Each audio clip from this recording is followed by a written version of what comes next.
Hello, and welcome to the NOTstalgia podcast. A podcast where we discuss the retelling or continuation of pop culture favorites as seen through a queer and feminist lens. My name is Eric Lefebvre. Ooh, are we doing like hot breath? I don't know. Oh, wait, hold on. I was. My name. Wait, no, that's not good. Shit, I can't do it. And I'm Jessica Tercero. And this week we watched Space Jam.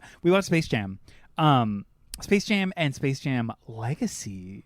I believe I can fly. Actually, we big fuck R. Kelly hard. Yeah. But I forget that's R. Kelly. Yes, Holy it is. shit. I know. Fuck me. Because at the beginning of the movie, too, I was also like, oh, man, remember this song? What a moment this was in the 90s. And I'm like, wait, no, that's R. Kelly. You need to turn that off. Oh, my God. Stop. Well, like, remember that this is R. Kelly when you're ingesting it. Like, just be aware.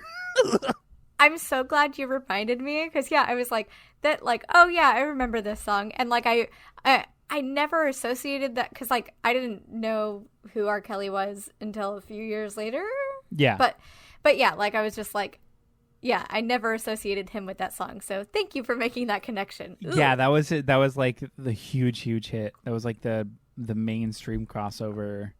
I think. I know that. Let's stop talking about R. Kelly. Fuck R. Kelly. We did Space Jam. We're talking about Space Jam. One thing about sequels, I'm getting so tired of the word legacy as like a concept. Just as far as like the sequel later, that's like a revival. It's like it's a legacy. No, it's not. Like what was it? Which movie? The Craft. The Craft Legacy. Mm-hmm. Stop. We don't need that. There's probably many others where legacy is like the vibe, and I get that the word works for what it is, but I'm like, you know what? I'm bored. I feel like there's just like a lot of like self-imposed importance too on that. There where is. It's just like it's a very ego-filled word. That a lot of the time, like I associate that word with like either like because like a lot of stories have men that are just like really worried about their legacy or their family legacy or this or that. And for me, like that's always kind of like a weird loaded term. It's just big ego shit. It's just big ego shit. Yeah. Yeah, I don't know. Like I'd rather be like the legacy of King Arthur. Just like, nah, King Arthur and his round knights. That's cool. It's a thing. Like, I don't know. Like, also, why are you so important? What did you do? Knit a sweater? Who fucking cares? Like, I don't care about your children or your grandchildren. You're not that important. Blech. I don't like it. I hated the title, but I have different opinions about the movie. What is your history with Space Jam as an idea? I've known it exists in the pop culture ethos. I know. Like, or before I watched this, I knew kind of the imagery and I knew the concept, but I never watched it up until this point. I've never seen shit. it. Mm-hmm. Okay, interesting. This was a whole new experience for me. This will be fun to talk about just from a nostalgic perspective because it was that for me, this movie, it wasn't like huge, but it was very, very memorable for me as a kid. Like the Monstars and that whole, the Michael Jordan getting pulled into the fucking golf hole, me being like, what? And then the whole like them digging under the lawn and then like running into the doghouse, like that whole thing seared into my brain. Like so just like imprinted. So it'll be interesting to like discuss. Yeah, no, I have no attachments to this movie. Or to like, I mean, like, I was going to say or to the Looney Tunes, but that's not true because like I did, like every 90s child grew up where like there was nothing on TV, so you would just watch Looney Tunes reruns. There was like that whole moment. But so I love the Looney Tunes. Oh yeah. I mean, they're fine, but like I liked them and thought they were okay when I was a kid. And then going back and watching them now, realizing how much of the humor is predicated on violence and gross overgeneralizations and stereotypes, I have kind of a big problem with that. Yeah, similarly, I mean, we'll get into it, but fun facts, did you know that Space Jam was initially, or the reason that it happened was because of a commercial? No. So Michael Jordan did a commercial. It was a Bugs Bunny and Michael Jordan for Nike. They were trying to sell Air Jordans. It was just a crossover, just to like get people engaged because Bugs Bunny was very popular. And then after the commercial, that was kind of like the pitch for a motion picture. Oh, it just stemmed from a Nike commercial. Like, oh shit! Okay. Are we doing this? And then they did, and that's what we got. Wow, I had no idea. I know that like in the fiction, they tried to like say that this is what like Space Jam takes place in between like those couple of years when Michael Jordan was not playing in the NBA, which I thought was kind of cute. I thought that was cute too. Yeah. Should we jump in? Yeah, let's do it. Okay.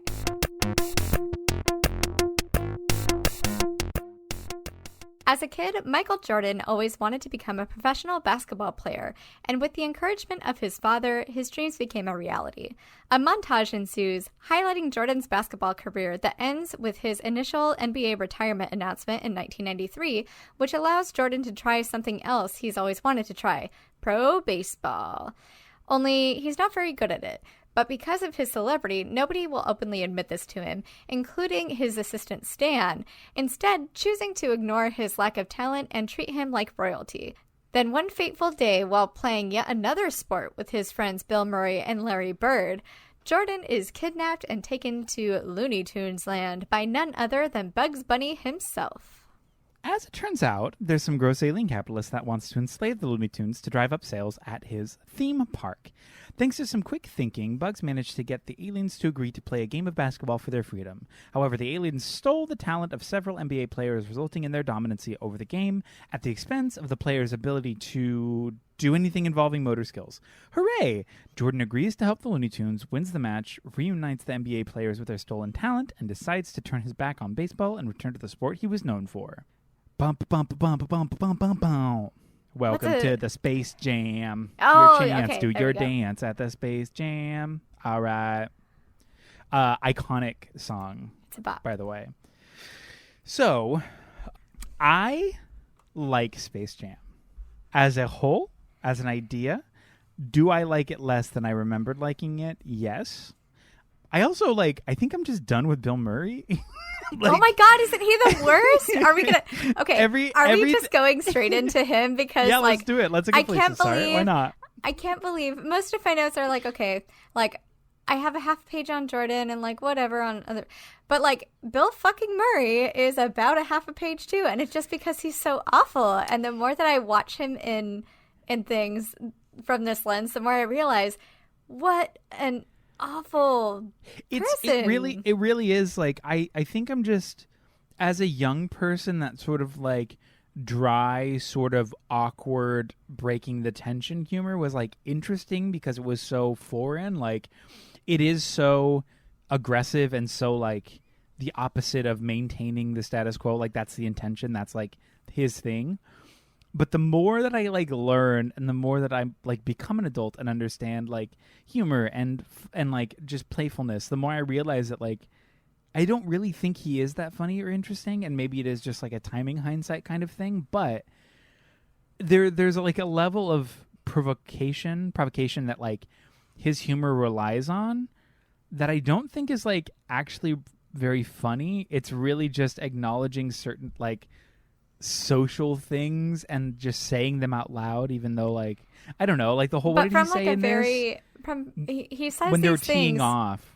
Oh yeah, I mean let's talk about his humor real quick. He says these things that, and I think what's you're right, he kind of doesn't he points out these things that are supposed to make him smart, but from this very het white cis man that is from this incredible point of privilege, where a lot of his humor is predicated on everybody else being lesser than, and dominance over women and people, non-white people, right? Yeah. People of color. I feel like it comes directly from, and the more I'm seeing this, thank you for saying that because it really takes something off in my brain. It comes from a place of insecurity all the time. His entire humor is from that needing and that's supposed to be funny. And it's supposed to be funny. And I get that might be the character choice from his entire career. That's the whole thing is largely insecure men who are overly confident and need to belittle or neg people to like them. Like, that's just what they're doing. And it's no longer interesting to me. When his characters are the hero or like the anti-hero or even like the supposed to be the funny sidekick, that's where I take issue with that, because like, sure, like I mean, looking back at these roles, they're not funny.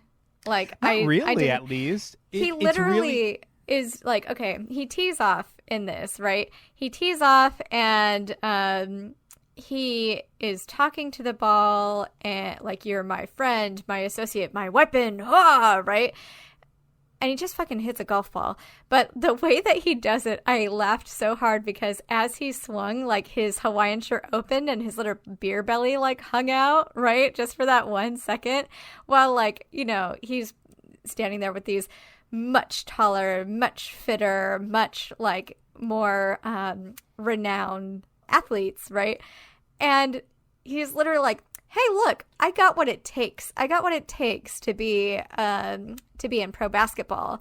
And they're like, no. And he's like, it's because I'm a white, isn't it? But like, it's the way that it's said is like supposed to be very funny and stuff, because like, ha ha ha, everybody knows that black people play basketball.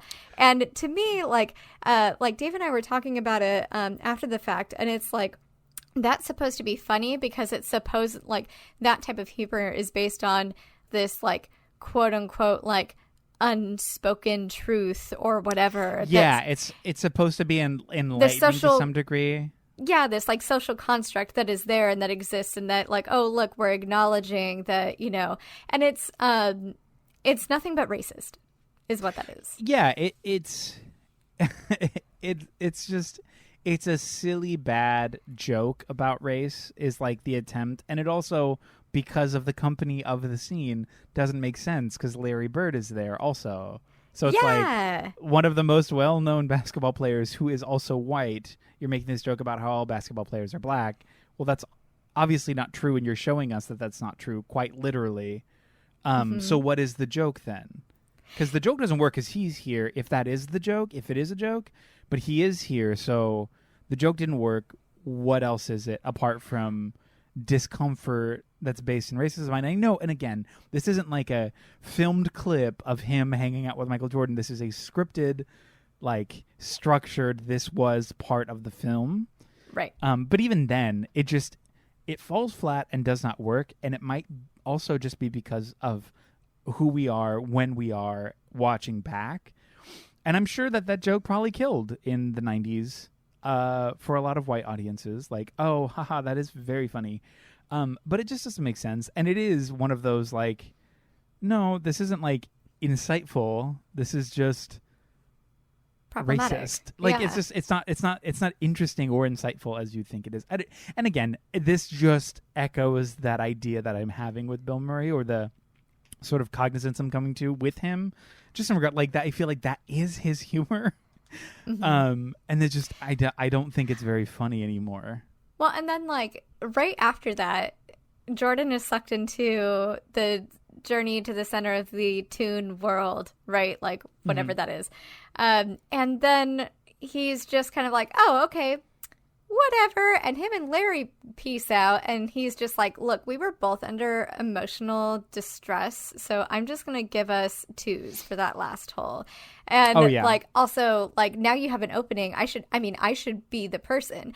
And then I fucking hated that, like, at the end he comes in to save the day and just like be a fucking body on the court, and then he's like, oh, I don't play, like, he comes in and he tries to, like, tell the team, the Toon Squad, that, like, all right, cool, this is what we're going to do. And, like, acting like he's fucking king of the court when Jordan is right there. Michael Jordan, one of the best basketball players that has ever lived. And he's trying to railroad this person who is, like, objectively one of the best people in this sport, especially at the time, right? It's like showing that, again, he places his own importance above him. And then he's like, wait, we're on defense. And he's like, oh, well, I don't do that, fucking prima donna. And then he quits right after the game because he's not feeling great after playing like 30 seconds of basketball. And then at the very end, like one of the ending scenes is, I think the ending scene is us focusing back on fucking Bill Murray, who's sad because it's not him on the court when he couldn't do it. Like, yeah. And like, so just as much as that character was centered in here, it really bothered me. And it bothered me that he gets to be like, without his help, they wouldn't have been able to finish the game. And like, then at the very end, we're still going to focus on him and him wanting to do, it was just gross to me. Well, it's just the whole character is based around this like insecure man baby. That's the vibe. That's like the entire character. It to me falls into the category, his character and specifically falls into the category of like, oh, that's right. This is a major motion picture that like to me is is written very poorly. It's not a well-written movie. The fact that it is predicated or like the seed of the idea came from a commercial, I'm like, that makes sense. Because again, commercial storylines are like 20 seconds. Like they're not full-fleshed ideas. And this was just like, well, let's just stretch that to an hour and a half. I don't know. I know also a lot of actors said no to this. Like his agent, what's his name? The guy from Jurassic Park and then who's also in Seinfeld. Mm-hmm. He was like the fourth or fifth person. Oh, shit. Like they'd asked a bunch of people before him and they all said no because they're like, oh, we have to act with cartoon characters who won't be there and the only other actors in the room. This is all their first acting gig. Like they've literally never done any acting. They're all sports heroes. They're all like professional sports, like basketball players. So a lot of the actors were like, I'm not doing that. I can't do that. I'm really sorry. That will not be a good fit. So there is a level of like, I do really like this movie, but it is not well written, not necessarily even well made. And it is just really interesting that like even the bits that are supposed to be like little zingers or whatever, it's just they just fall flat completely. And I mean, Bill Murray's character as a whole falls flat the hardest. It's just a huge just for me. Him. Yeah. I mean, I think the plot is interesting generally. Like I love Who Framed Roger Rabbit and that sort of like cross section of like animation live action and the interplay of the two and like how you can make it look cute and also seeing some early 3D animation in the 90s that looks awful now, but was kind of like interesting and fairly groundbreaking at the time. Yeah, I don't know. I think Lola Rabbit's the one thing from this movie in general that, because she was created for the role, and I do like that, or she was created for the movie. Mm-hmm. I do think that apart from just the general, whenever any animal is anthropomorphized in any sort of media, all of the big air quotes lady animals are always given big boobs. And I'm like, that's a whole thing that we don't necessarily have to, we just know it. It is just general misogyny, male gaze, trash. There's no way around that. That's all it is. But I do like the way that they did center Lola, just in terms of like, she's introduced, obviously she's hot, but like as a rabbit, like that's how they're trying to sell her. I like that even despite the sexualization of like, don't call me doll and that whole thing, she's still very capable and kind of one of the only capable characters in the entire movie. Apart from Michael Jordan in real life, because I mean, in the toon world, he is fairly incapable, and that's the crux of the comedy. But for as little as she is in it also, because I know she's hardly in it at all, those times that she is, I do like that was a centered piece for her character, was that like she doesn't really need help. She's kind of a step above everybody, and they kind of just bring her down. I mean, sure, but like, okay, I feel like her character was just thrown in to be the token girl because there's no other women in this movie, right? And then, sure, with the oversight, like, we love a bad bitch, right? She's a fucking bad bitch, and she can handle her own and everything, right? But, like, when she's introduced, the only reason that she gets any respect is because she can beat them, right? Like, so it's not because she's just a good player, like, you know, or she's capable, clearly more capable than anybody else, but she has to be better than everybody else in the room, basically, right? Which is very true of a woman that's in male spaces, right? And then basically, like, after we see her for like 30 seconds just school bugs, and then suddenly he went from being like, well, you can't play basketball, to being like, oh my god, I'm in love, right? Which is like also gross and problematic. But then basically one of the only lines that we hear her say, and we hear her say it like twice in the film, is that "don't call me doll" thing, where she says that and she like kicks their ass, right? And that's like basically the only thing that we see her do, other than that one time where she like crushes everybody.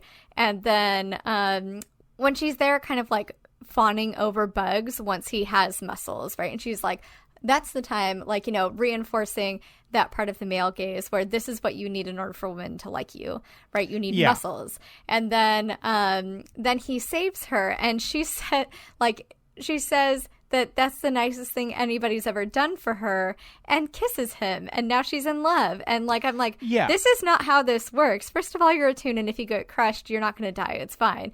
Second of all, if the nicest thing anybody ever did for you was like push you out of the way, that sucks. And third, like, what about that like deems like you don't have to kiss him. You don't have to like reward men for just being good people, like with your physical affections. Like, I don't know. It felt like Lola felt like a messy ass character to me. Well, the reason she's messy is because she's unthoughtful, just in the way that she's written, like this. Like, she's supposed to be this sort of like feminist, like, wow, look at her, don't call me doll, how sick. But then simultaneously is saved, gives romantic reward, and is only then portrayed later as like, oh wow, I'm so in love with you because you're ripped now. Like, there are those levels of like messy, tropish trash, but I do like that the initial base of her character is the idea that like she is more capable. And I think the like they only like her after the respect thing, that is also true, but I feel like this whole movie, that is the case for all the characters. Like, I mean, they get Porky Pig on the team, and all of these other people are like, oh yeah, automatically you're a dude, you're in. But she's the only one that has to fucking prove her worth in order to be there and be accepted. I think that, to me, I read it more as an outsider, not as a woman. Just because they also do the gag with Charles Barkley later, where like, oh my god, Charles Barkley, come play basketball with us. And then he does. Oh, and that's, I have issue with that too, because like the girls playing basketball thing, like, sure, cool, they're awesome, they're doing great.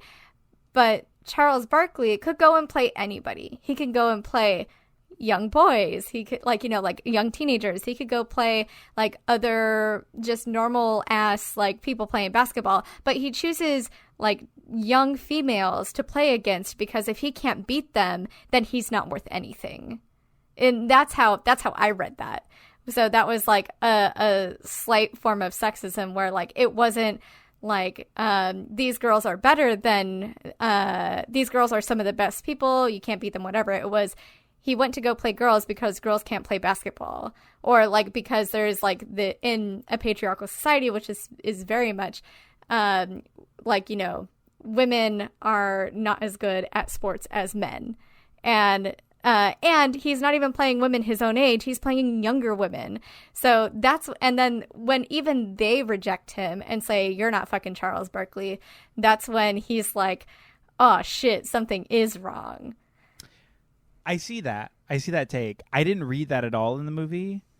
I think he just was walking by to me, it read more as just like a pickup game of kids playing basketball. And all he's women. kind of like, yeah. I mean, it's totally possible that was an intentional form of sexism, like can't even beat these girls. But I don't know. I didn't get that read at all from it. Sure.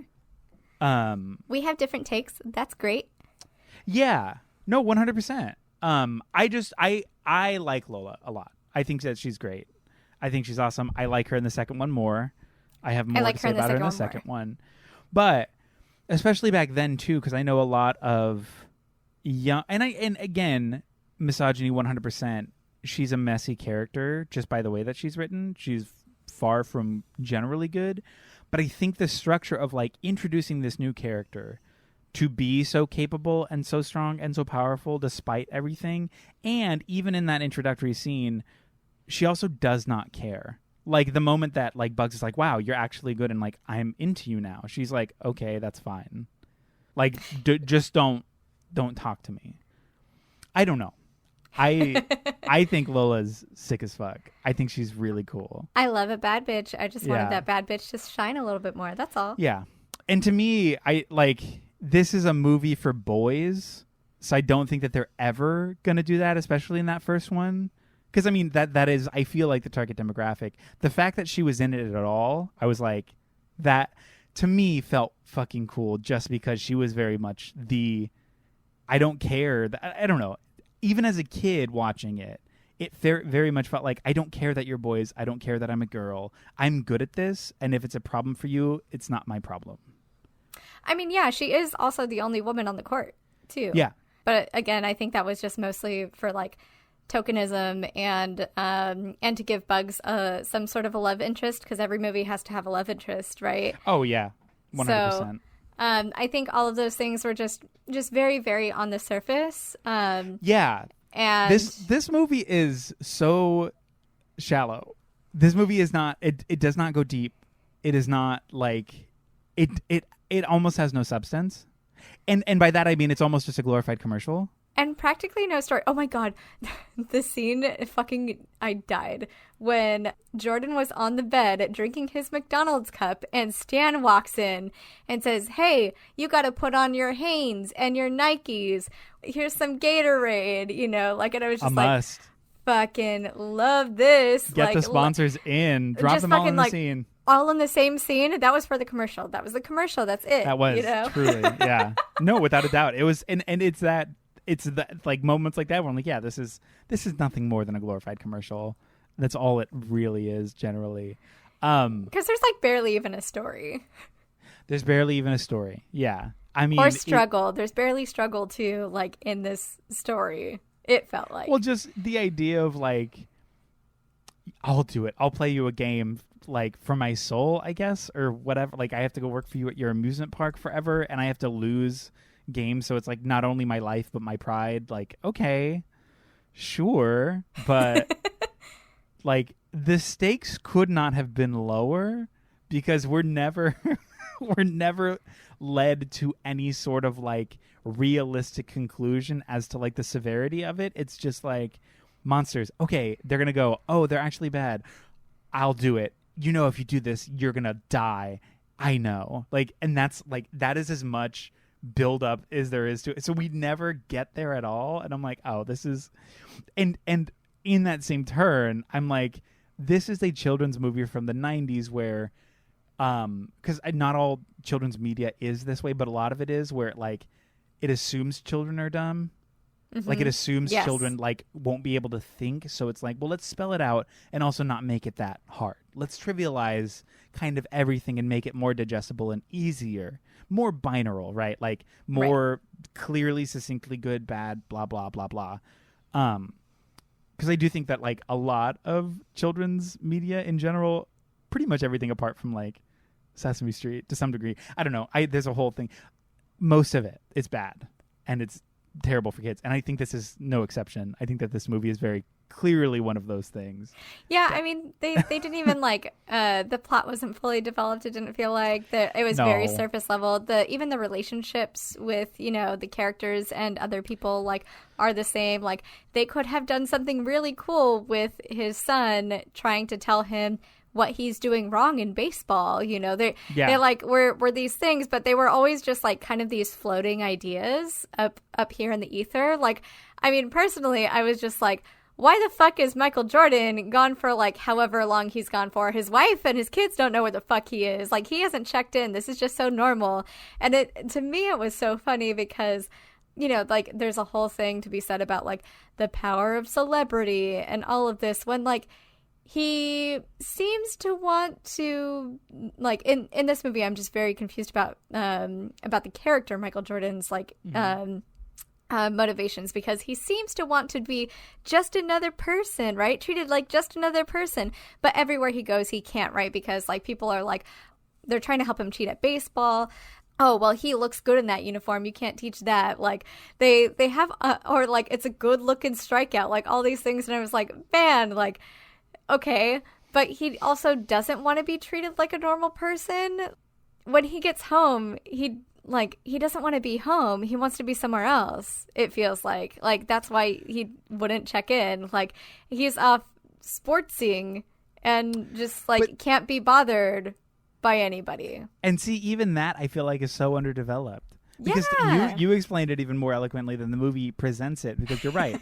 that whole subplot narrative regarding celebrity and how tough it is to, like, be a celebrity. Like, oh, everyone's just a yes person trying to like hype you up at all times. Like, let me just fail. But then he goes home where he's supposedly treated like a regular person. He's like, I hate this. And you're like, well, wait. Like, I like that. I like that conversation, but it's not a conversation. It's a side note.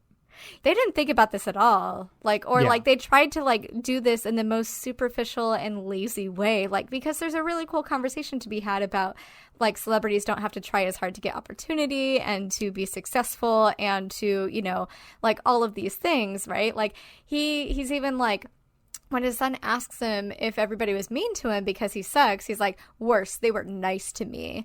And he knows he's bad, and like, but he wants to be told that by somebody, but he doesn't. So I don't know, it's very confusing. And then like the relationships that he has with his like NBA friends, right? Like, I didn't get any of that. Like, so, and I thought it was super cold-hearted when he sees all of his friends start to like lose their talent, right? And he has this line where he's like, ooh, I retired just in time. And I was like, why don't you pick up the fucking phone and call them? Because this is a very traumatic thing that is happening to your friends and your colleagues. And instead, all you can think about is you and yourself. It's also, a crux of the comedy is that trauma is played for laughs, which I'm sure that you were going to get into. And that oh my gosh, kind of plays into very much like you're seeing this traumatic thing happen and you're like, zinger, and you're like, wait, what? Hold on. Wait, this is actually really bad and your friends might be dying. So what is that about? What is the vibe there? Yeah, they could have done a lot of different things with some of these storylines. It is all so surface. Yeah, it really is. Like, and then these moments are just played for laughs in the same way that Bill Murray's character is. Maybe not to like that gross extent, but like to a kind of a much more like, so like I was saying, Jordan didn't even pick up the phone to call his friends. He was just like, oh cool, I'm fine, ha ha ha ha. But then like we cut over to the, I think it was 5 players that lost their talent, right? And they're now considered disabled in the NBA. These are disabled players, right? And nobody believes them about what they went through or their life experiences. You have these white doctors that are like diagnosing them or like trying to diagnose them, and they're literally just like, oh, well, tell me about your sex life. You know, like there's all of these kinds of things, and it's like, wait a second. And then one is like praying, saying like, I'll never go out with Madonna again. The other one is like, I'm going to go back to the jungle and be a mercenary. Like the one white dude, right? And I was like, or a missionary. And I was like, well, fuck. Okay. And like there's like this very real thing that's happening where, again, they can't get treatment because nobody believes them and nobody is helping. So unanimously, which I thought that this was another cool thing that could have been explored a little bit. And of course, this is a children's movie again, but like just exploring these ideas a little bit more, right? Yeah. Where like unanimously these players, like the Lakers specifically, but presumably all of the NBA, speaks out against what's happening to their team owners and says like, hey, I'm concerned about my health. There is something very real happening, and I want to put my health first. I'm not fucking playing. And like they have like the gas masks and everything. Yeah. Right? And they're like, it might be some bacteria or contagion. And I was like, hey, 2020 or 2021, whatever fucking year we're in. But like at first the white owner, of course, is like, but we'll get fined. Like, no, we can't quit. And then like I was very relieved to see, like, a couple scenes later, they're like, no, we're not. We're postponing all of the games. The season's canceled, right? Because I was like, okay, cool. At least they're doing that, but that's probably from, like, a monetary standpoint. They don't want to lose all of their players. Like, it's never about, like, the players, because clearly the ones that have issues aren't being treated seriously and are just labeled as disabled and kind of like, you know, just like, oh, whatever, you know? It also dips into the territory of, again, a story, like, just touching the surface of, like, a commentary on something. The idea, or just the general fact that Black patients are treated so much differently in any medical facility by largely white staff, white doctors. So to me, I was like, oh, that's really interesting. That, like, these Black athletes are like, oh, I don't do that. And all of these doctors are like, no, you're wrong. Shut up, you're lying, blah, blah, blah. It's probably something else. You're a fool. I don't believe you. And I'm like, amazing. But it's all for laughs. It's all all for a joke, and because it's not dipped into at all. Because we, the audience, know something is happening, right? But so we're like, oh, like, of course nobody knows what's happening. But, like, yeah. Again, when you take it in the context as to what's actually happening in the world, like, it hits a little bit differently. But we just, as viewers, we're supposed to feel okay about it because we have this extra information, right? Yeah. And because we know nothing terribly serious has happened, and they will probably get their talent back, right? Yeah. Yeah, because it's such low stakes, it sets itself on the idea that, like, well, this is fine because, again, low stakes. Like, nothing's really hanging in the balance here. Everything is just obviously temporary, and we're going to rectify everything by the end. Like, we've kind of established that from the beginning. That's the point of the movie. Eat your popcorn and go talk about it. Like, we don't need anything else from this. We're not going to dive into any of this, which is unfortunate because, again, good points, cool ideas, or not cool ideas, interesting ideas for sort of cinematic narratives. Like, yeah, I would love to hear that. I would love an interesting take on this. I would love some insight or some just shedding light on this idea. Play with that more. No? Okay, never mind. Like, I guess no problem. Do something with it. Do something like with it. You set up all of these things. You just need to connect them.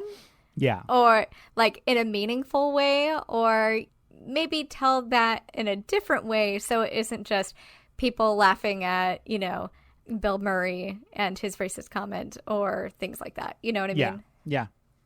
Okay, one of the bits that really fucking worked for me was in Stan's car, where he has the no smoking sign, but his car is smoking.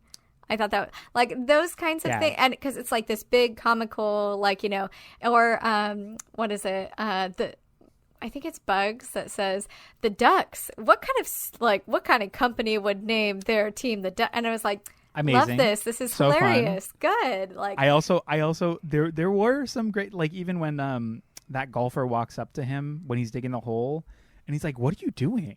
He's like, I'm fixing a whatever. And he's like waist deep in a hole. And the guy's like, oh, cool. And it's like, obviously not that. And he walks away like a dumb white person.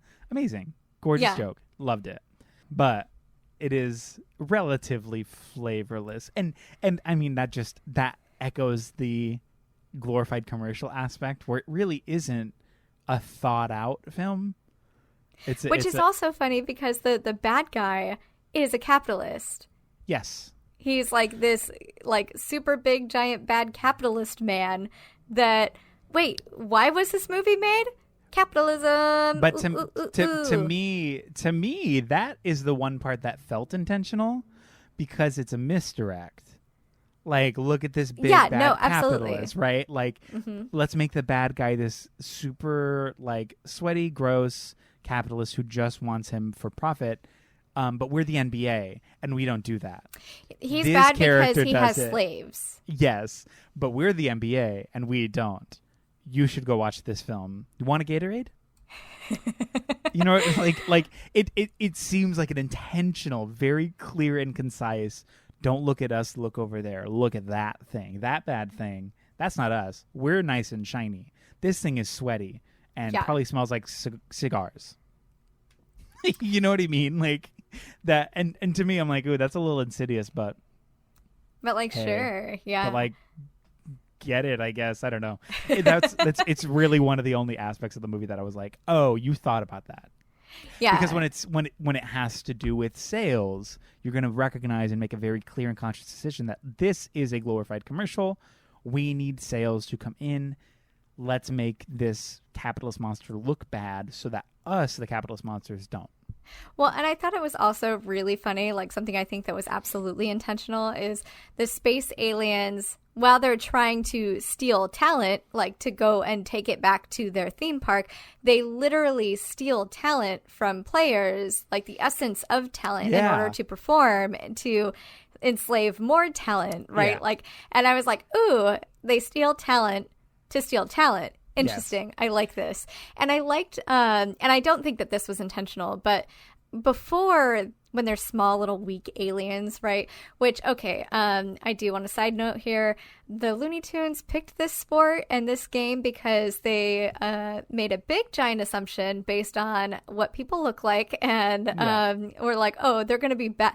I was like, okay, fucking cool, misogynist asshole bugs. Like, okay. Yeah. But anyways, these small little aliens, once they have some sort of talent that, you know, makes them good at something, they become like it changes their whole physique to where now they're big, strong, and intimidating. And I thought that was really interesting because then once they're big, once they have that talent, then their entire persona also changes along with their physique to where they are now being bullies and trying to dominate others in a very icky way, right? Just showing, and then, you know, of course they lose it and they turn back into these little helpless people. But like in this conversation that it's not having about celebrity and influence and all of this stuff, like there's also like a conversation that could have been had about accountability and what that kind of celebrity and power does to somebody, and how that manifests into the world, and like dictates how you interact with others. And like, oh, this could have been good. It could have been good. There's a lot in this movie that they could have made could be excellent. It could be such a think piece on culture, on sociology, on like on racism, on structural misogyny. Like there's so many moments that they could have just been like, let's just press the button a little bit harder. Alas, we didn't. Yeah, and like I mean those characters, just from a surface aesthetic standpoint, obsessed with them. I love them.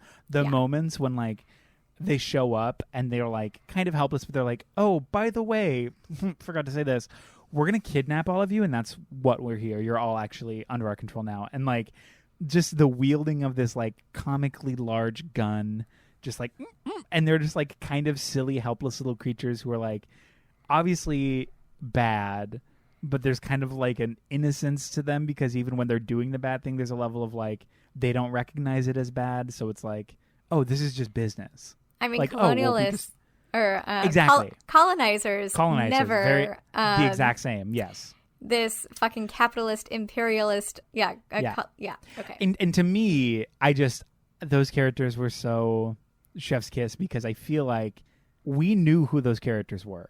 They were realized. And that whole idea, the villains and that portion of the narrative was realized, and it was very specific.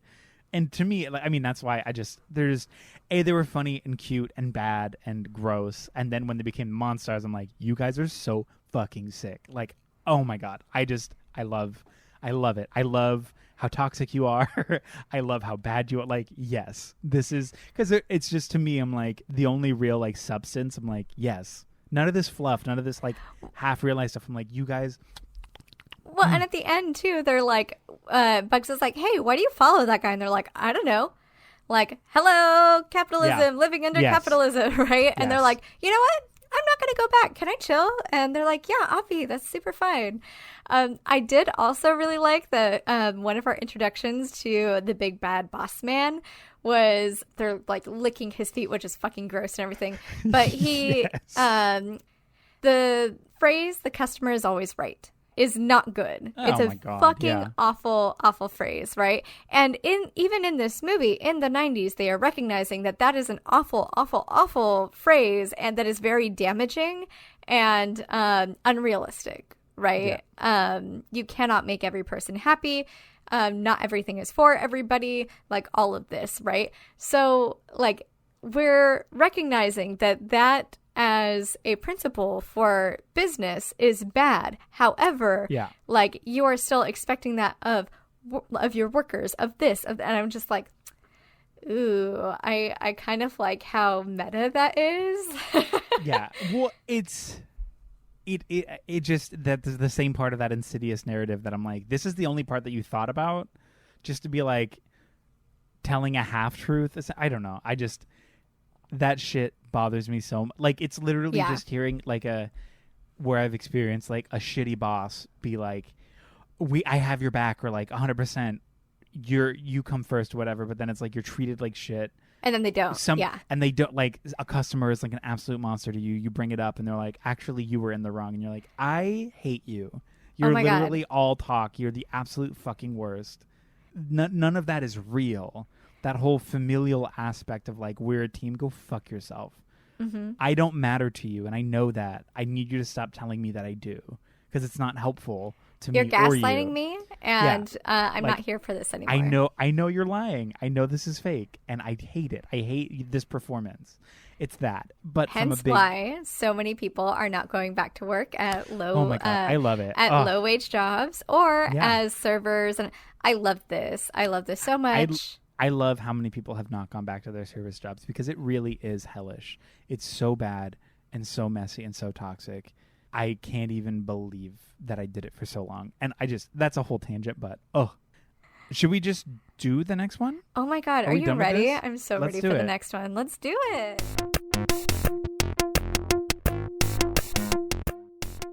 As a kid, LeBron James always wanted to become a professional basketball player, and through personal sacrifice and extreme focus on the game, at the encouragement of his coach, his dreams become a reality.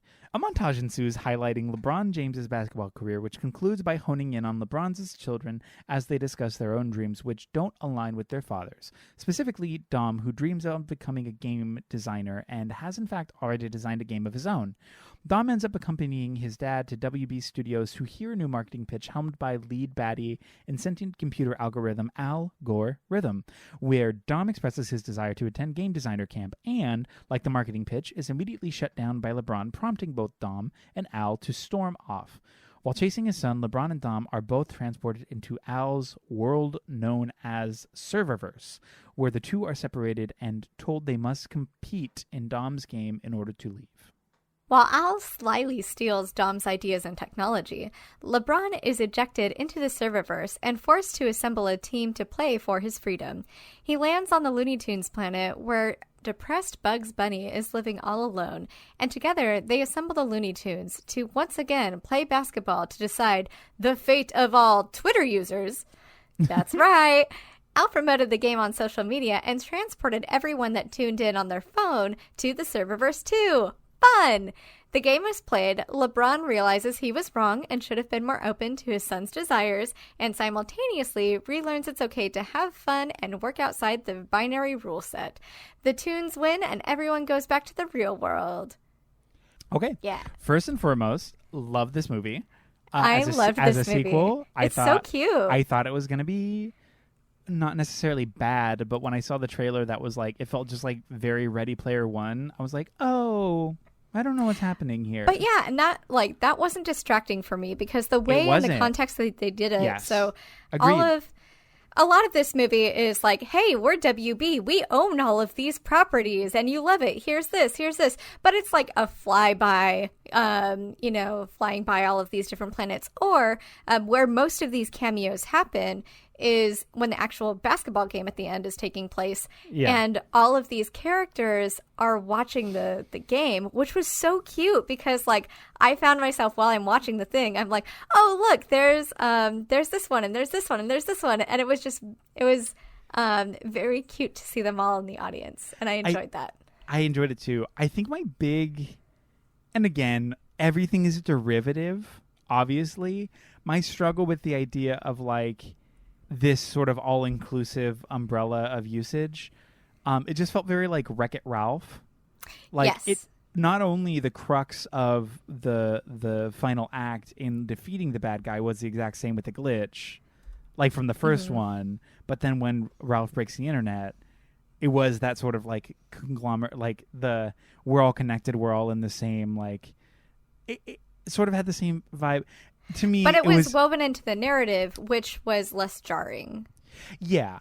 I think that was the one that was just like, oh, this feels very that, but either way, that is neither here nor there. It's more of a small thing, but as a whole, I feel like the way that they did it was better and more fun, especially for something like what we're doing here, talking about movies based in nostalgia. For movies or stories that really rely on that kind of like, look, Game of Thrones, look, Harry Potter, look, DC, look this, look that, like they could have done it a bunch of ways, and I think this way was actually really fun and interesting because it wasn't like, oh, we know it's bad, we know you don't like that, or like whatever, we know it's cheap. It didn't really feel cheap. It felt very thought out, like the train chase scene and them going through all the lands, and then like the Wonder Woman scene with Lola. Like I like there were these moments that really felt realized and felt considered. You know what I mean? In a way that nothing in the first one did. Yeah, no. This one actually had a cohesive story, It also and had a cohesive story. all of the characters and all of the interactions did play into the larger narrative. And this, I don't feel like it really punched down on anything except for like technology, which I mean we'll talk about. But this. It also had like a moral where I think the other one didn't. It didn't have like something it was trying to say inherently. Whereas this one like was really about breaking cyclical behavior and understanding the harm in it. Right. Yeah. Even from, and I love that LeBron like himself is flawed, right? And we see that. We can absolutely see that and understand that. And we, like, because it starts off where, he's a kid, his mom can't go see his game because she's got to work, fucking tough. And, but she's like, yo, it's cool, you got this. And then he goes and he was going to try to have, like, before a game, just like a minute of fun on a Game Boy. And his coach yells at him for it. And it's just like, hey, you need to get your fucking head in the game. Like you can change the world with basketball. You could do all of this, right? Which is like, okay, like, cool. But at no point did he ever get to have fun, at least within the narrative, right? At no point did he get to have fun, and at no point, like, he was always just kind of like working as hard as he could to be the best and to change his status in life and the status of his family and everything, because clearly he loves his family, he loves his mom, he has all of these connections that this is like something that could literally change his whole family's life, and he wants to do that. And so great, life has changed, has a big ass fucking mansion, but like he never allowed himself to slow down. And he also, because that's what he was taught, right? And how he was taught, he imposes that same kind of behavior onto his sons, and especially Dom, who isn't like his dad. Like, sure, he's okay at basketball, but like that's not what he is and that's not what he does. So to see that, to have this incredible, like, famous person and like have them start off that flawed, I was just like, I'm here for this. I'm fucking here for this. This is great, because that it's showing that it can be any, like, everybody has flaws. Everybody's imperfect. Everybody needs to grow and needs to change. And there are these things, and we do need to step out of these, like these ways of binary thinking of it's all or nothing, and realize that we can contain multitudes and still be successful and still have meaningful relationships with people. And so seeing LeBron step out of that was excellent. And I thought that was really great. I thought so too. I mean, again, just from a story perspective, they establish it really well, just in terms of mother-son, mother-son, father-son dynamic and breaking that cycle, that being sort of the main element of like, oh yeah, I need to just realize that like we're different people and I need to just be happy for my son. I need to be supportive in a way that I'm not. Being able to step outside of that, it was well done. I mean, I liked it a lot. I really liked the way that they structured that. I thought that was really, it was just more, it was thoughtful. And that's it. It's so interesting that we're doing back-to-back episodes about men breaking cyclical behaviors to establish better relationships with themselves and with their sons. Yeah. It's so good. Like, he recognizes that he was wrong and that he did something, he made his son feel small, you know, and he tells him, like, he actually tells him, like, on the fucking court, right? He holds the ball and he's like, hey, and the way he starts the apology is fucking good too, because he doesn't say, like, I'm sorry, you were hurt, blah, blah, blah, blah, blah. He says, hey, I'm really sorry. Then he compliments his son. Then he tells him, I should have listened to you. I'm really sorry about that. And then he says, like, this is where I was coming from, but I recognize that I'm not good at this and I don't know how to be a dad, and I need to listen to you in order for me to be a better dad and to be there for you. Yeah. And I was like, whoa. Which is also something we don't see a lot of, is that's just good. That kind of respect in general, because most parents, and at least in a lot of these sort of visual dynamics that we see in movies, it has everything to do with, you're my child, so I own you. Like, you don't have autonomy. I'm in charge and I own you, and you shut up, I'm talking. Seeing that level of, like, respect just so blatant, like, you know what? Yeah. Like, it is a two-way street. I know what I want for you, but you also know what you want for yourself. And that's not something that I have a say in. I can't control that. All I can do is listen, offer advice if necessary, and apart from that, be supportive. Because what else am I to do? Yeah, and seeing him just be so vulnerable with his son and so humble, like, in front of him, and just being like, hey, I don't know what I'm doing, and I recognize that I need to listen to you and what you're saying in order for me to be a good dad, a good support system for you, right? So, like, seeing somebody like LeBron be vulnerable with his son, literally, again, in front of fucking everybody, like, literally, like, and there's no shame tied to it. No, and having the courage be in that, and, like, the writing was, like, did not cheapen that or make that moment or make that feel any less, or, like you said, like, any sort of, there was no shame attached to that moment.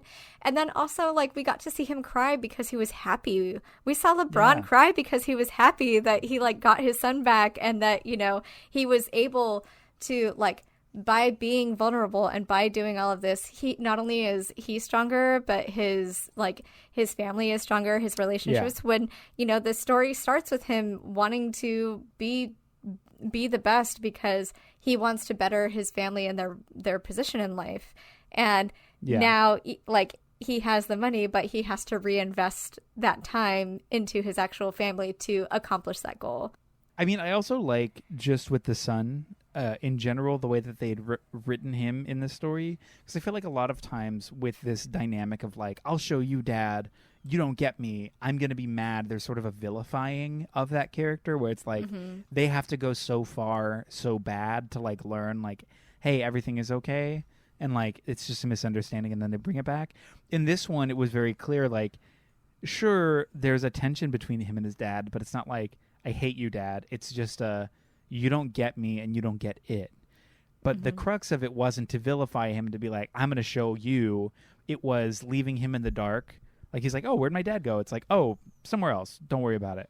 Oh, don't you think your dad would think this is cool? Yeah, he would think this is cool. Like, how, like, I can do this. I can do these things. And even when they show up at the game and he, like, drops in, he's not, like, showing his dad in any sort of, like, what appears malicious. It's just like yeah, we're going to play a game and look how good I am now. Isn't that fucking sick? Like, get ready to play me. Like, there's literally nothing else. You want me to be good and I'm good now. Let's fucking rage. I'm ready now. And then he gets excited and has joy when his dad and their team, like, scores and does something fucking cool. Yes. And Al starts, like, yelling at him, right? But he's just like, fuck yeah, this is great. This is so cool. And, like, at that moment, he feels not only, like, yes, this is cool, holy shit, but his dad is meeting him on his level, you know? Yes, exactly. I loved that that's how it was written, because it is all coming from a place of joy. The only place there's no joy coming from is Al. Al's character is all malicious, all bad, all the time, manipulative, gaslighting, trash. That's his whole MO. That's the deal. So the fact that like even in those moments, his son Dom is like still happy, still excited, still doing it, and then seeing him turn on Al and like recognizing the reality of everything was great. Where like he hears him yell or something, he's like, "Oh, you might be bad," and then he does something bad. He's like, "Oh no, you are bad. I'm on the fuck. What is happening? This is bad. I'm on the bad team. Shit." Like I did not notice this until just now. This sucks. And it's so interesting the way that they played that too, because like clearly his mom and all of these people are trying to talk to Dom and trying to be like, hey, something's fucking up, something's bad, something's wrong. But the way that any sort of like proximity to toxic people, right, and people that are manipulative and gaslighting and all of that, part of what they do is they silo you away from everybody that you know and everything that you know, right? And you can't hear anybody else, like you can't see or hear anything other than them and what they want you to see and hear. So I thought that was a really interesting take. Like his mom is like, hey Dom, yo, like let's talk, and he like honestly legit could not hear that. And like for like, and again it's cool because like the parents were not like, fuck this kid's in so much trouble. They were like, something is going on, say let's bring our son home, let's figure this out, let's do this, right? And it was coming from a place of love and respect rather than like domination, right? So and that was the foundation for the entire family. All of those characters, there was love, respect, and trust in every category, in any dynamic, in any sort of interpersonal connection between LeBron and either of his sons, any of his children, or his wife. Like there was an understood mutual respect of like, we love each other, we support each other, that's how we do this, and there's no other way to do this, while still being their own individual characters, right? And still having conflict within all of these relationships. But at no point was I like, these people hate you. I was never like, these, like it, I could see that love and that which is so cool, and to me that's a testament to good writing. You know? Which I mean, it just that alone made this movie miles ahead of its predecessor, without a doubt. And I mean, that's not even including any of the Looney Tunes stuff, because truly, so sick. All of the choreo at the end in that, like when they're like, oh my god, stylized points are a thing, like we're realizing this, like the Wile E. Coyote machine, so the cute. Duplicate, incredible. What's her name? The grandma doing the Matrix shit. Granny. Well, also Granny doing even the whole sequence where she is Trinity in the opening scene of the Matrix. I was just like, so good. The going back into the movies and inputting. I mean, I'm a sucker for it. Obsessed. I love it. I could not. I was here for it. What a fucking 100%. treat! What a joy! It wasn't even like recreations of these old scenes. It was literally just implementing it into old footage, and you're like, "Did they just do that?" And you're like, "They're like, yeah bitch, yeah, we did." Fucking great! I was so into it, and that it was really good, and like the jokes too, like the Michael Jordan joke. Hilarious. Oh my god. So funny. Oh my god. You got Michael B. Jordan, not Michael A. Jordan. And he's like, hey, I don't know. I was like getting a snack and they called me back here. I'm really sorry that I'm not Michael Jordan, but you guys are going to do great. Like, I'm not the right Michael, but. Fucking good. Yeah. I loved that. Yeah. It was very solid.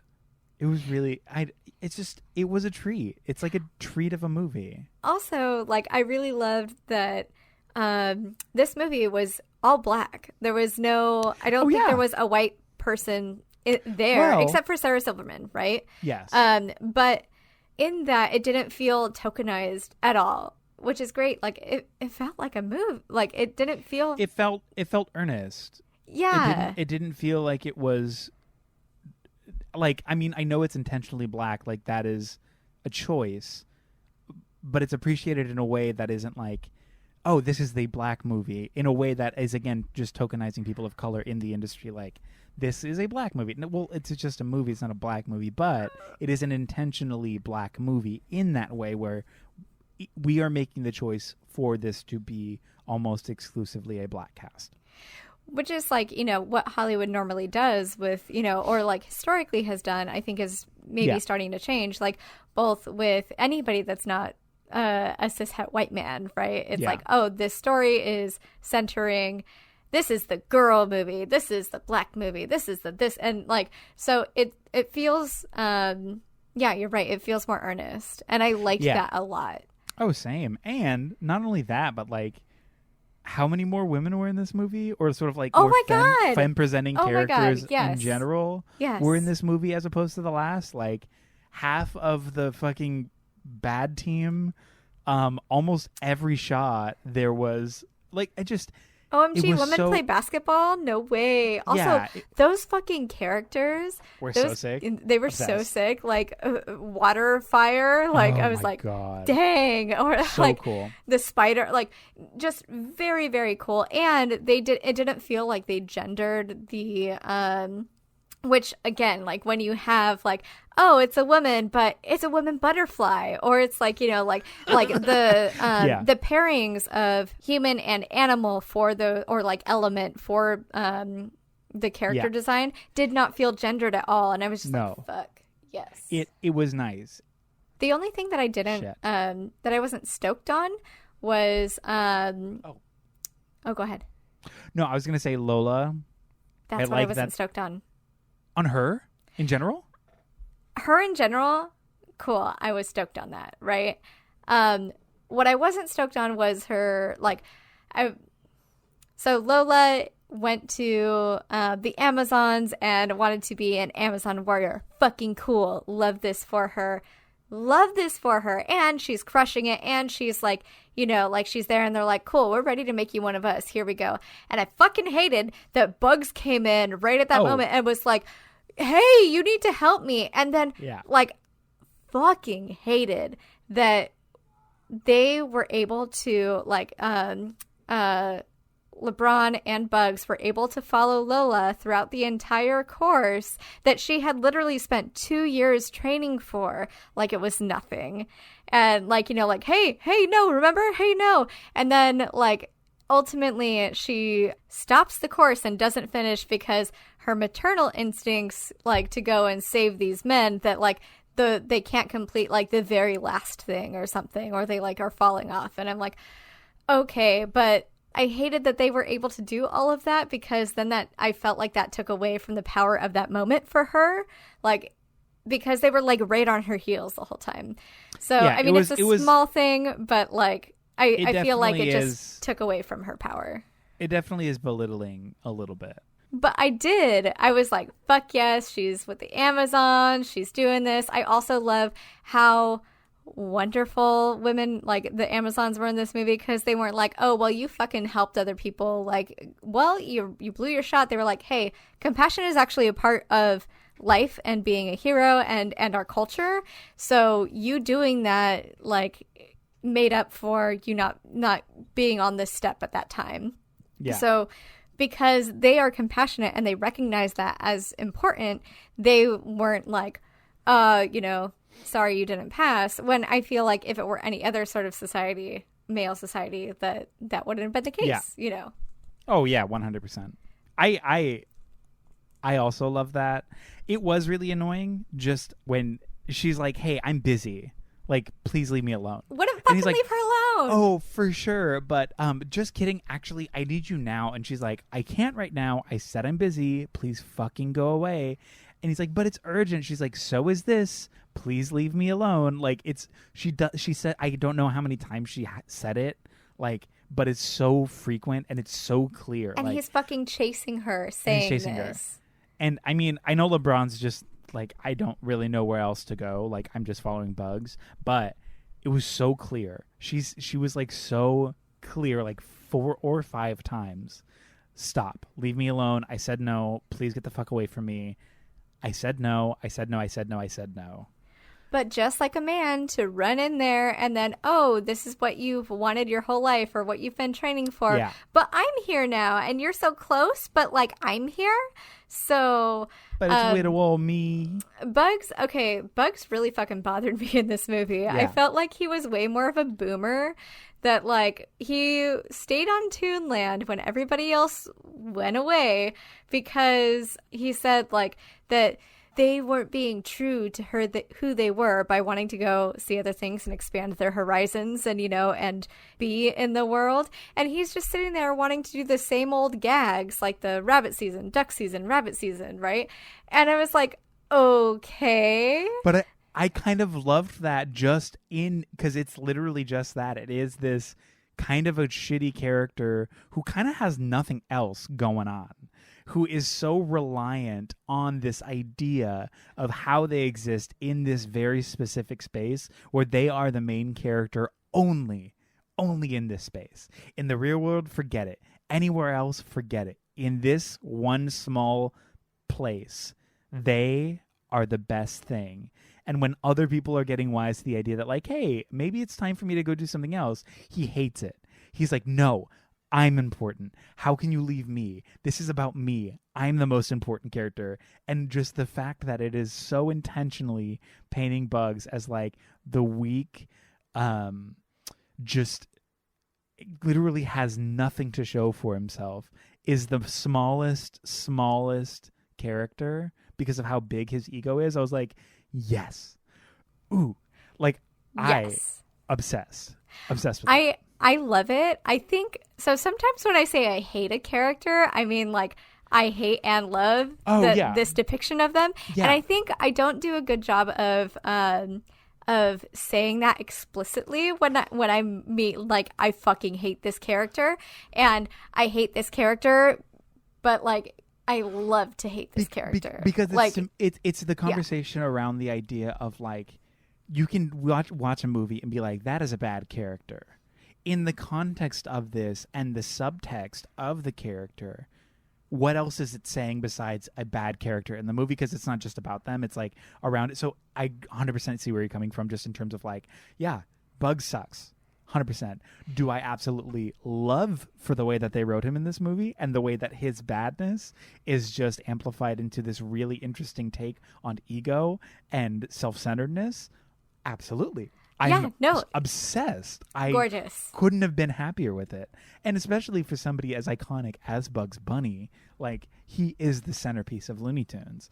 And for everyone to be like, hey, we actually don't need you and we want to live our own lives, and he can't handle that. Of course he wouldn't. He is the most egotistical character. Like, of course it's a problem for him. And I couldn't. And the carrot juice at the bar, like, I also love. Incredible. I love a cartoon binge. Like the SpongeBob SquarePants movie when they can't stop eating ice cream and they're just, like, drunk on ice cream. Literally in a cartoon, a character binging something that is, big air quotes, alcohol. I love it. I love it so much. Like the 5 o'clock shadow, the bags under their eyes, like, I just get out of here. I'm just like, yes. I love those. It happens fairly frequently, and every time the gag gets me I love it. But yeah, I could not. That was, like, my favorite part of the movie. Well, the bug shit. Oh, I loved that. Like, I love to hate that character, and also that's also. This depiction of Bugs is kind of what I always felt about him, like, watching Looney Tunes. So it 100% tracked. And I loved this was their take on that, right? Because I was like, fucking knew it, right? Yeah. But, like, I also loved that Bugs was teamed up with LeBron because LeBron kind of has boomer vibes too, where he's like, what's this computer, right? Yeah. Oh, you can't do this. And so through the two of them walking this world in this space, right, where, like, LeBron is so focused in on the same old thing in the same way that Bugs is, right? Like, fundamentals are what you need in order to do this. Not, like, even though the game itself has changed and is morphed and is something different, being so rigid to where you are not actually you are not learning or you are not trying anything new. You're just trying the old way. And, like, you know, you can't the game has changed. You have to change with it or you are going to be dominated, right? Yeah. And so the way that Lola gets the good line here where she tells him like, well, we've just been trying to be like you.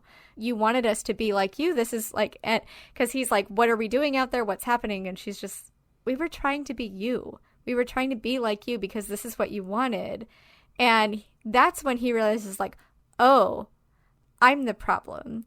I need to change myself because not only am I like, not doing well, but other people around me are affected by this and are not doing well because I'm imposing this thought process on them. And that's when everything about Dom starts to click for him too, when he's like, hey, this makes sense. And he was holding his whole team and his family back with his like very like fundamental small binary way of thinking, right?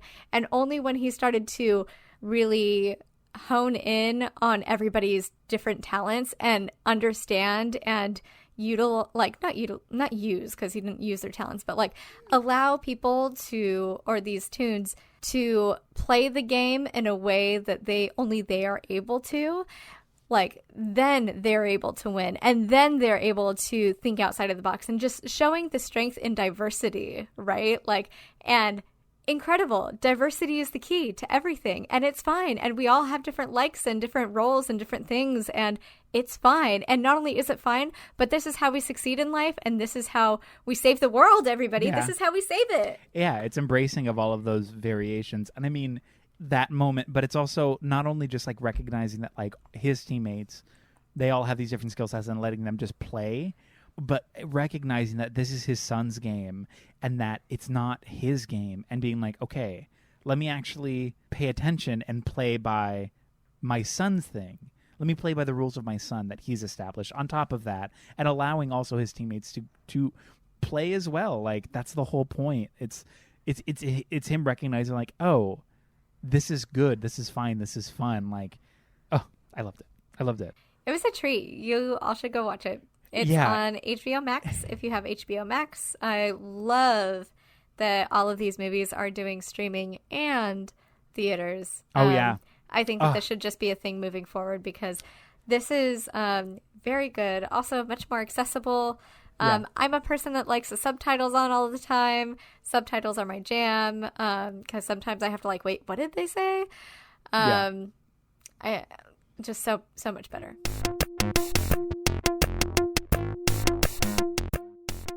We're back from Looney Tunes Land.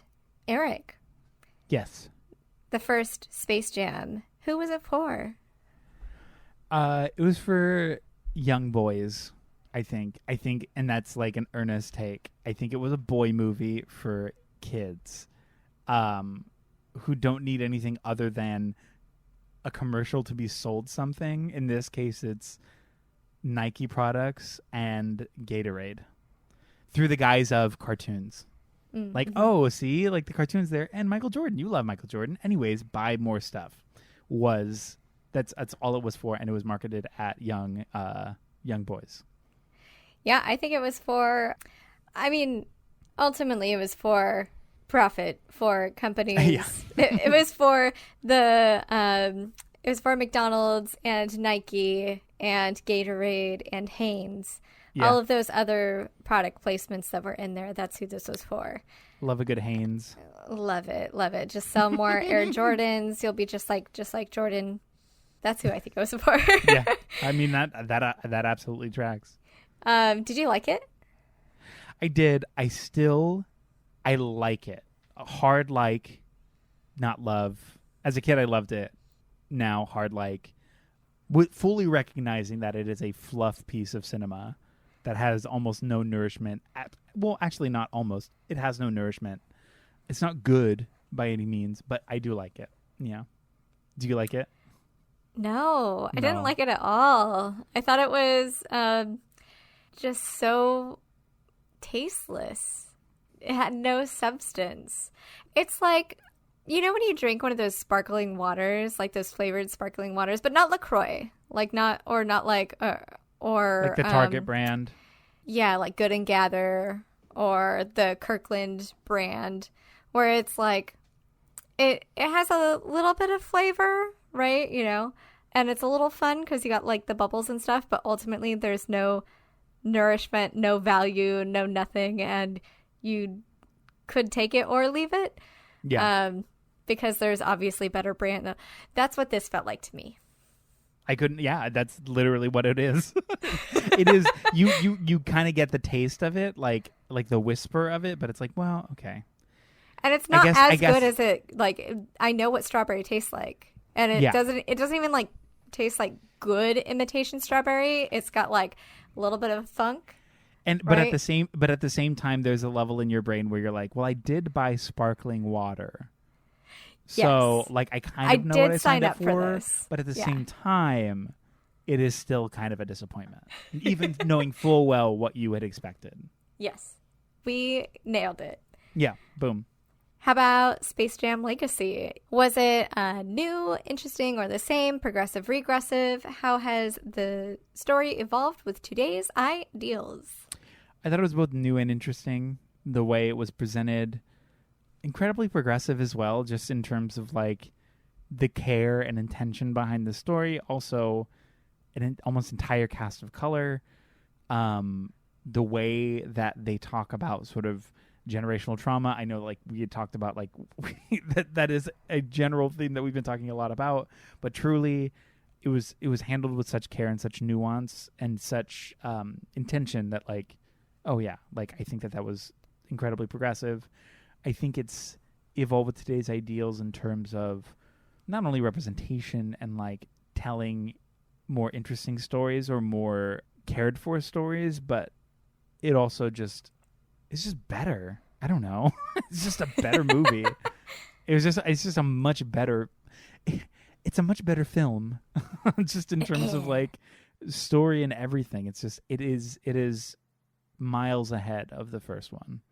For sure. Yeah, I absolutely agree. I think it was both new and interesting. I think it was really progressive because of the way that it handled things like generational trauma and breaking the cycle and male vulnerability and the strength within that. I think the story evolved in just a lot of really lovely ways where, like, it feels like it looked at the first one and was like, oh, okay, that's cute. And all of the things that we commented on with the first one, where it was just very surface level, where there was nothing to it, like they went ahead and just literally gave this story all of the depth that was potential for the first one. I mean, of course there is more potential because there's more characters than just Michael Jordan and Bugs Bunny, so opening that up a bit more and like having stakes and having being invested and having like real tangible characters with their own wants and needs and goals, and pretty importantly, none of the humor is punching down on anybody. It's all just there, and it's funny because it is actually funny and because they narratively set these things up. So it's not funny because it's a woman. It's not funny because it's racism. It's not funny because it's a fat joke. It's funny because of like the context of what they're doing and what they're saying, and I thought it was just really smart. Yeah, couldn't agree more. Who do you think this was for? Me. No, I'm just kidding. Who's it for? I don't really have an answer apart from everybody, but I feel like I've been saying that more. We've just been watching better movies. We've just been watching better movies, I guess. Yeah. I mean, I'll say everybody. It is a movie that I feel like a lot of people can enjoy. There's a lot here. There's a lot of substance. There's a lot of intention. It's just, I think it's for everybody. I think it's great. I think that it's for, I'll agree. I think it is for everybody. I think it's fun. But I think specifically it's for fathers and sons. Okay. And yeah. kind of, we're able to do better when we're able to see not only ourselves as the main characters in the story, but also see how they handle situations differently. Almost like giving us the okay. Just presenting fathers and sons with a different perspective, or saying like, hey, dads, you got to meet them halfway, because they're still doing, like, even though they're not doing exactly what you want. Like, truly, okay, this movie is for dads. Even though your kids aren't doing what you want exactly how they're doing, like how you want them to do it, they are still doing things, and they are still doing things and being incredibly good at them. So see them, notice them, encourage them, and don't be afraid to grow. And don't be afraid to accept something that's new and different and interesting. Truly. And in that same turn, don't be afraid of your kids teaching you something. Don't think that because you're older or because you've had this experience that you can't learn from your kids. Like, we all have the capacity to learn. Understand that your children are no different. You can learn from them just like they learn from you. And they're there to try to also help you be a better parent, because they don't want a shitty parent. No. Nobody wants a shitty parent. And so the more time that you take to listen, not only to their wants and needs, but just to, like, their tone of voice, the way that they speak, the way that they talk about themselves, the way that they, certain things that you say, how they react to that. Like, you know, just be more open to listening. Yeah. Yeah, absolutely. 100%. Did you like it? I loved it. I thought it was really good. Also loved it. I agree. So hard. I would absolutely watch this again. Same. Absolutely. I think I might. It's just like, and because also, apart from like the story, a lot of those sequences are so fucking cool. Like, they're so smart. They're colorful and fun and so smart. So many good bits here. Yeah, absolutely. Yeah. Well, I think that's it. Yeah, that's it. I think that's it. I think we did it. OMG, we did it. Congrats to us. Thank you so much. Oh, go ahead. Oh, no, I was going to say also, I'm learning in this moment that apparently before this, they were trying to make a sequel happen or a spinoff of some kind of Space Jam. They had approached Jeff Gordon, Tiger Woods, and Tony Hawk to do my God, like a Space Jam type, but for a different sport, which would have been and they all said no. Yeah, apparently. Love that they were like, I saw that trash. Yeah, I think I don't know if it like came to the table, but like it was propositioned to some degree, like, hey, we're kind of doing a little bit of pre-production on this, or we're thinking about this. Like, this is something that might happen. Would you be interested if we were to pitch it to you, or if we were to like present you with it? And I think it got knocked out early on. But yeah, how wild that would have been. Could you imagine a Tony Hawk Space Jam? Oh my God, no. Wouldn't that be wild? OMG. Yeah. All right. Well, thank you so much for listening. This was a treat. It was a treat. And also, do not forget, if you can, and would be so nice of you, to please rate and review this podcast if you love us and love what we do. 5 stars or whatever the highest star rating, or whatever you think is fair. I think we're great. You should too. You'll love it. Rate, review us. Also follow us on all social medias, NOTstalgia.pod, almost anywhere. Also check us out on the NOTstalgiaNetwork.com. Check out our other shows and just gab with us. Hang out. You'll love it. Our artwork and music is by Eric Lefebvre. Our editing is by Danny Barkley. And thank you again for listening. And thank you, Eric. Thank you, Jess. And remember, stay cute.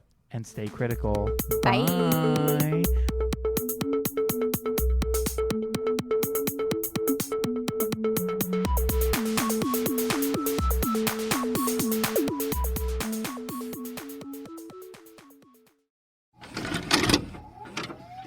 This podcast has been brought to you by the NOTstalgia Network.